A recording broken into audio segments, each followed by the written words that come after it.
My name is Dr. Samuel Otido. I'm a pediatrician, I'm a chest specialist.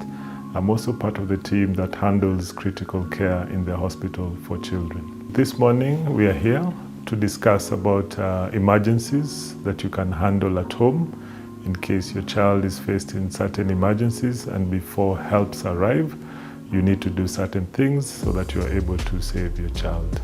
So we begin with choking, on what to do if your child has an emergency of choking. Choking is when an object obstructs the airway.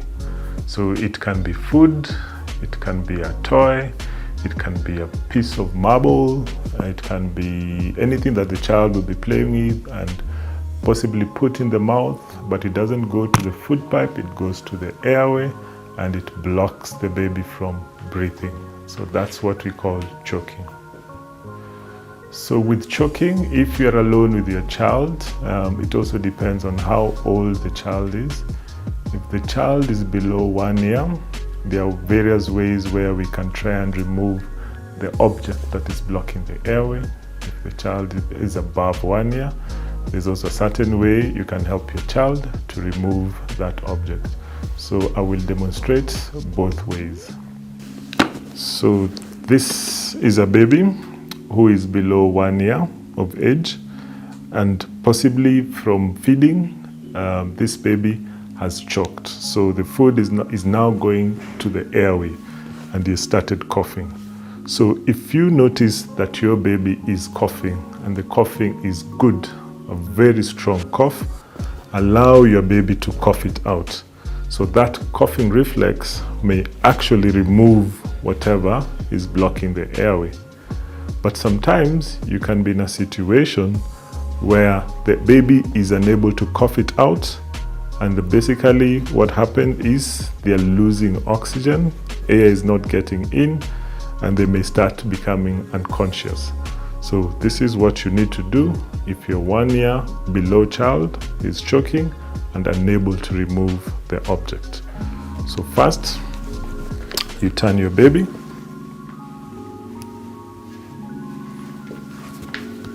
So you put your baby on the lap, head facing downwards,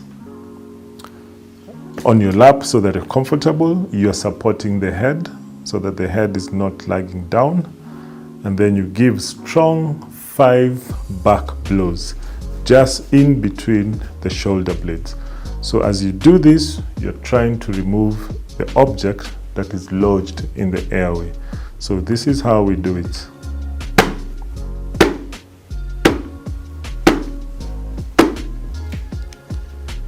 Then you turn your baby and see if the object has moved and it's almost coming out. So you have to look inside the mouth and see if the object is there. If the object is visible and you can see it and you're not able to remove it with your fingers, kindly do not push your finger inside because you may push the object further. But if it's able to be grabbed, you can grab it. If it's still far away and you have done your 5 back blows, you turn your baby this way, head also facing down, lower than the chest, and you give 5 chest thrusts.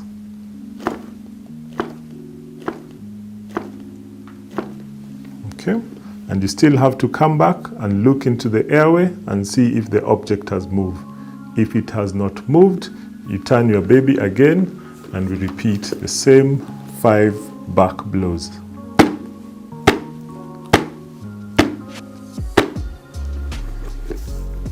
And you turn your baby and look if it has moved. If it's still not there, you repeat again the 5 chest thrusts. Okay, so in case the object has moved and you're able to see it and you're able to grab it, that's the only time you can grab it and remove it, and then your baby will be able to be breathing well.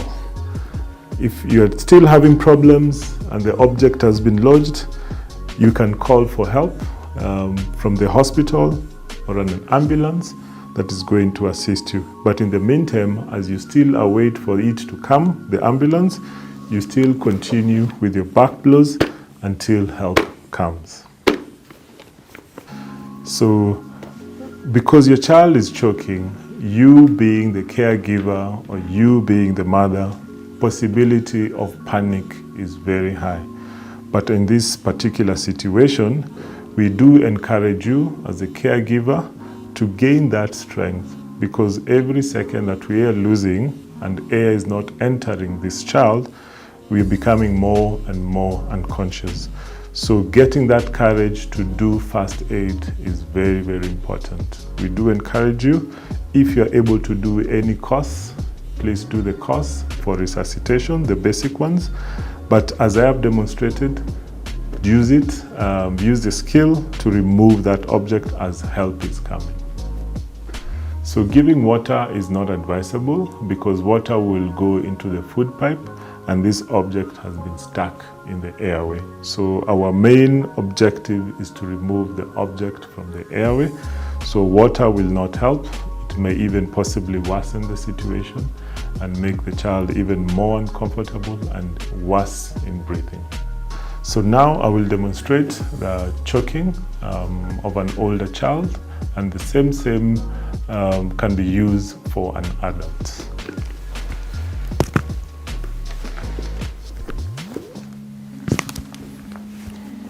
Okay, so this is a toddler or even an older child who has been eating and has choked on a piece of meat.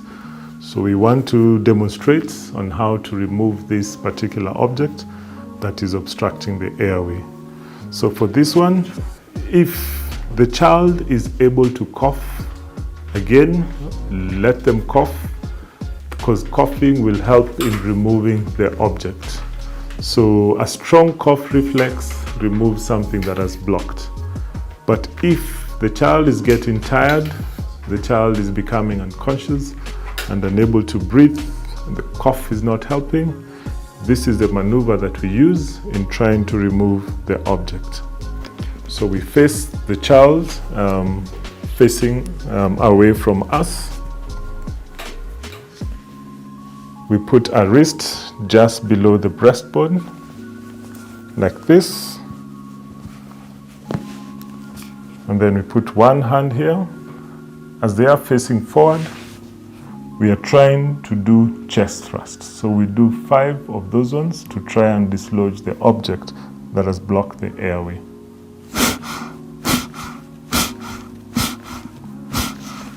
Okay, so you do 5 times. And again, you still try and see if the object has moved. If it has not moved, you do back blows. So child is bending forward, leaning, and then you hit 5 back blows in between the shoulder blades.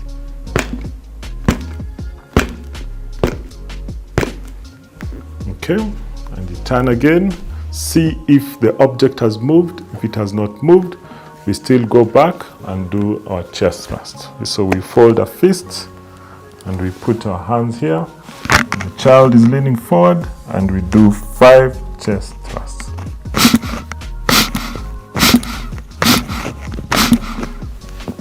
Okay, come back again and see if it has moved. If the object has moved and you are able to grab it, you may grab it and remove it.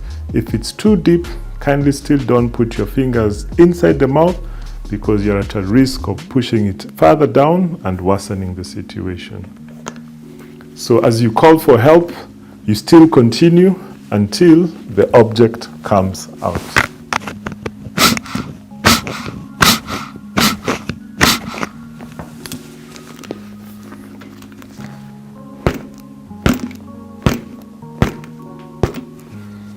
Okay, so that's how we remove foreign bodies which are stuck in the airway for a toddler and even an adult. So in case you're successful in removing the object which has been stuck in the airway, it's still very important to seek medical attention, because what happens when we're doing all the maneuvers of the back blows, of the chest thrust, a little bit of the object can break away and still remain in the lungs. And that will be very, very important for the doctors to evaluate and see if there's a foreign body that remained in the airway and which we can be able to remove. So any child who was choked and you have removed their object, kindly still take your child back to the hospital for an evaluation to see if everything indeed came out. So in case a child has taken something as solid as a marble, as a bean, and they're having the sensation of choking, so that choking is basically you're feeling as if there's something here, holding their hands here, okay? They're coughing a lot, their eyes are almost popping out, becoming red, they're turning color. So those are the signs of choking.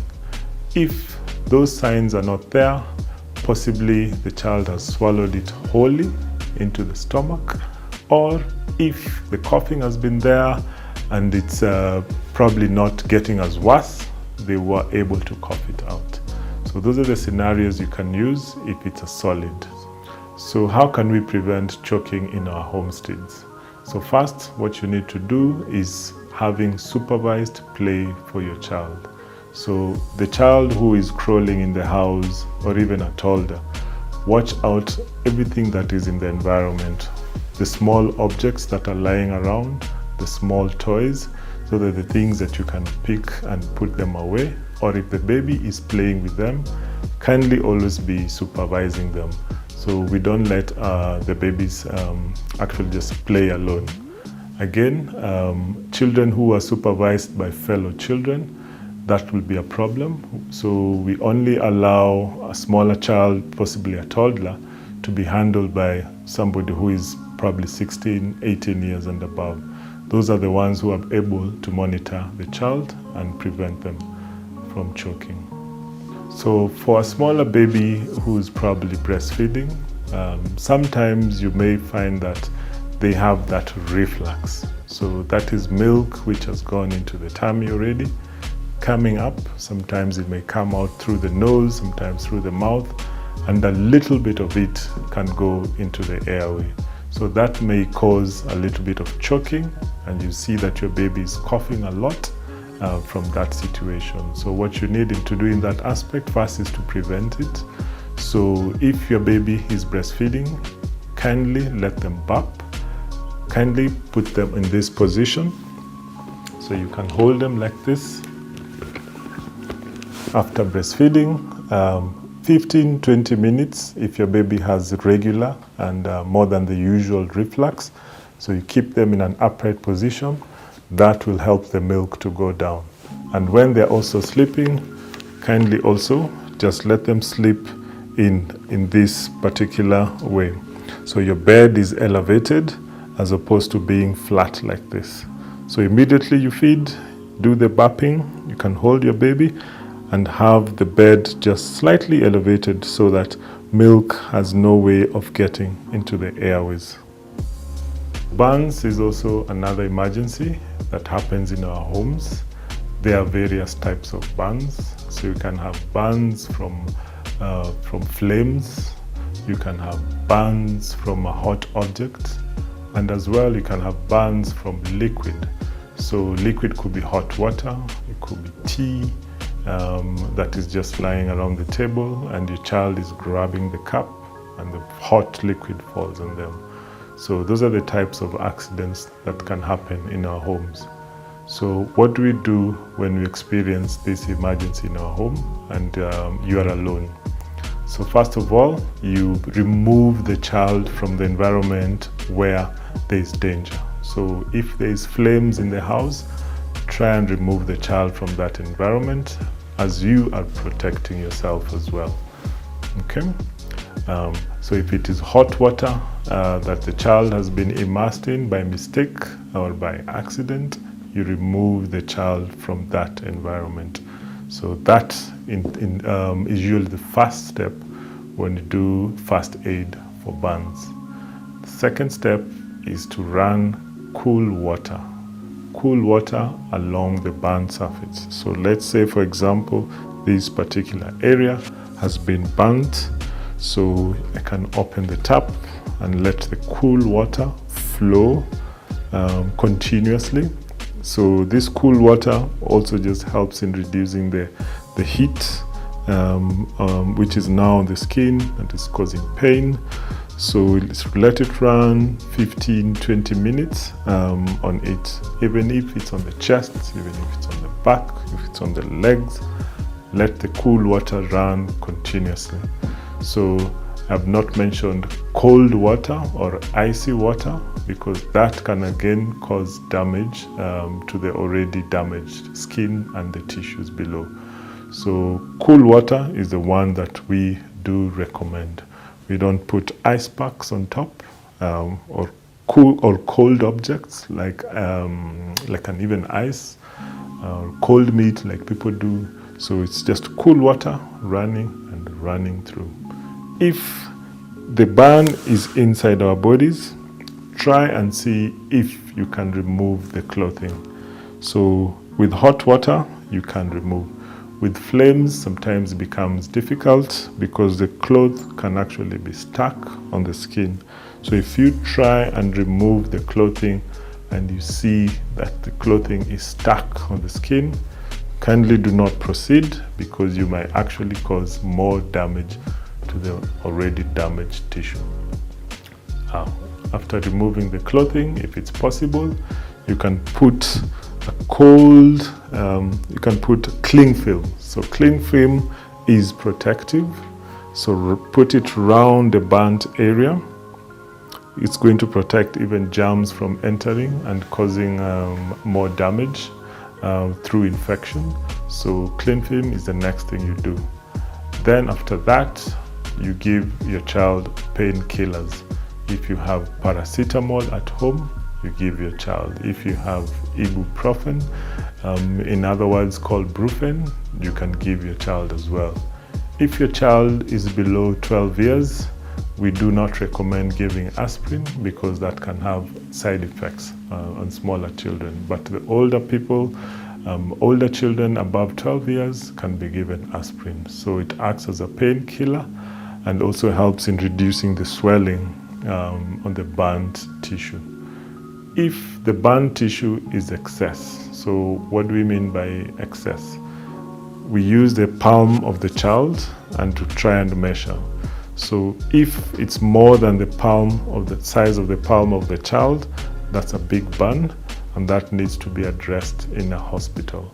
And if the burns are involving the fingers of both hands, if they're involving the joints, if they're involving the feet, if they're involving the toes, if they're involving even the diaper area, that child needs to be seen at the hospital, because certain damages can occur if you try and manage from home.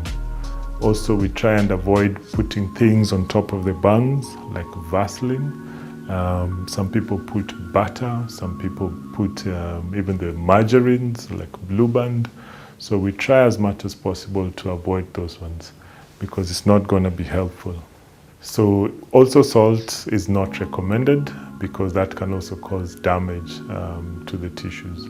So the main thing, if you have a cling film, put it around the burn surface.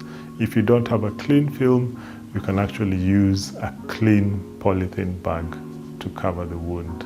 Another emergency that can happen in your home and that you need first aid before help comes from either an ambulance or from any doctor, if a child has collapsed at home. So this means that your child is unconscious.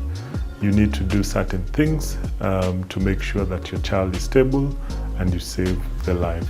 So in case you find your child has collapsed, either through fainting or if they have been unwell and they have lost consciousness on the floor, there's a position we call a recovery position that you need to do. Before you do that, make sure that your child is breathing. If your child is not breathing, then you need to do what we call cardiopulmonary resuscitation. That's the CPR. That's an advanced one. You probably may need to undertake some courses on that to see how you can do chest compressions and also breathing through mouth-to-mouth resuscitation. First, I'll show you how to place a child in a recovery position when you find them unconscious. in case you find that your child has collapsed and you look and they are breathing, so you can see that they are actively breathing and they are not in any immediate danger, you need to position them so that they are able to breathe even better and they are not choking even on whatever is in the mouth or even their own tongue. Okay, so putting the child in a recovery position, you put this hand at a right angle of the body, then you take this hand and you put them just on this cheek, and for this leg you put it at right angles like this, and then you turn your child to face this way. So this foot is on a right angle, this one is lying straight downwards, this hand is protecting their head, and this one is preventing them from rolling over. So this is what we call a recovery position. It actually helps, and you tilt the head so that they are able to breathe better. As at this moment, you now call for help, and we are hoping that the ambulance will come on time to help you in this situation. So if a child is collapsed, we don't leave them flat. We don't leave them flat on the ground. We put them in this position so that they are able to breathe better. So for you to know that your child is breathing, first you have to look. So you look and see if the chest is moving up and down, up and down. You can actually then come close and listen. You can actually listen and you can hear them breathing, and you can even feel the warmth of their breath on your cheeks as they are breathing. That's the way to ascertain that a child is breathing. So how are we able to prevent injuries and these emergencies in our homestays? So first of all, again, you have to always monitor your child. Always have hawk eyes on where your child is. Look at them, never leave them unsupervised, because those are the dangers and accidents can happen at home, because children are still growing, they still don't know what is right and they still don't know what is wrong. So always have somebody watching over them, an adult preferably. Also look at the environment, make sure you don't have lying objects on the floor. So those are the things that children are tempted to put in their mouths and they can end up choking. Clean environment, put everything in place out of the reach of children, including even medications. The other way to prevent injuries, especially now the burns, is to always monitor the water, like the water for bathing. Make sure that it's on the temperature that is preferable. Before you put your infant, you can check with your elbow, make sure that the temperature is okay. And to do that, you can actually even start with cold water as you pour the hot water on top. The other way you can prevent is don't allow your kids to be in the kitchen alone. So kitchen again is where most of the accidents do occur. So if they're in the kitchen, have an adult observing them. Them alone in the kitchen, you'll end up having injuries from burns to cuts and falls. So those basically, supervision is a mainstay of prevention.